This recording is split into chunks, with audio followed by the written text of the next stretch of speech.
राम राम गुरुजी। राम राम। मेरा ना दो प्रश्न था आपसे कि एक तो रंग और चक्र का क्या संबंध है। आपने बताया है कि मूलाधार चक्र जो है वो लाल रंग का है, तो उसका रंग से चक्रों का क्या संबंध है वो नहीं समझ आया मुझे। और दूसरा कि चक्र का वाहन मतलब इसका अर्थ क्या है। जब हम शरीर के भीतर के अंगों को देखते हैं तो हर अंग का एक अपना रंग होता है। रक्त का एक ही रंग है, लेकिन शरीर के जो भीतर बाकी हिस्से हैं उनके अपने अपने रंग हैं, सब एक से नहीं है। रक्त एक साथ दौड़ने के बाद भी सब एक से नहीं है। तो जब हम उसका वर्णन करते हैं तो रंग की भी बात करते हैं, उसमें बताते हैं कि ये उसका रंग है, एक चीज। दूसरी बात, रंग बहुत महत्वपूर्ण है जीवन में। हर रंग का अपना एक अलग उपयोग है, हर कलर की अपनी एक फ्रीक्वेंसी है। फिजिक्स के स्टूडेंट्स ने पढ़ा होगा विबग्यो, तो हर कलर की अपनी एक आवृत्ति है।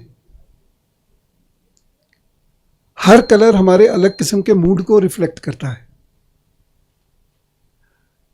हमारे अलग अलग कार्यों के अलग अलग रंग हैं।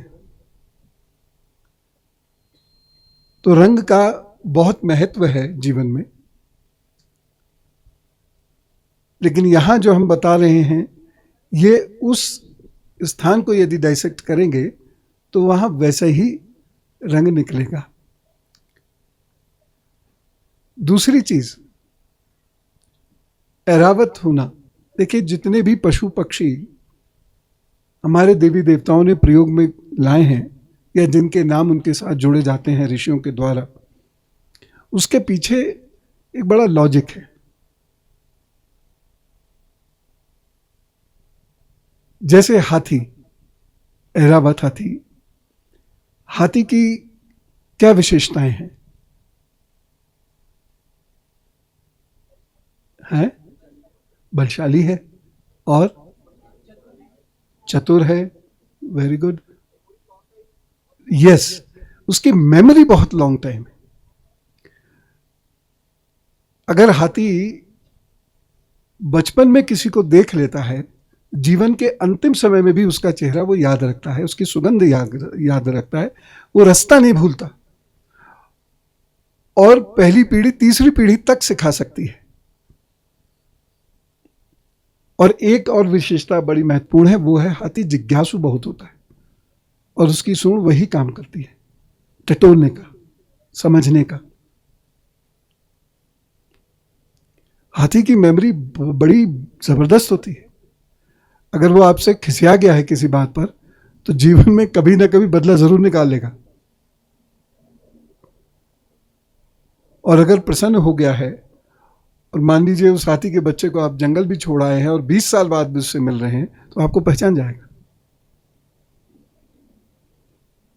इसके साथ एक और बहुत बड़ी विशेषता है, मैं वो जानना चाहता हूं, किसी को मालूम है?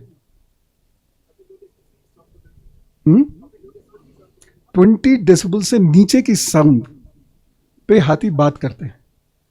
हम हाथी के बगल में खड़े होंगे लेकिन आवाज नहीं सुन सकते, लेकिन 2 किलोमीटर दूर उसका परिवार होगा, वो आवाज, या उसका कुनबा होगा, वो आवाज सुन लेगा उसकी।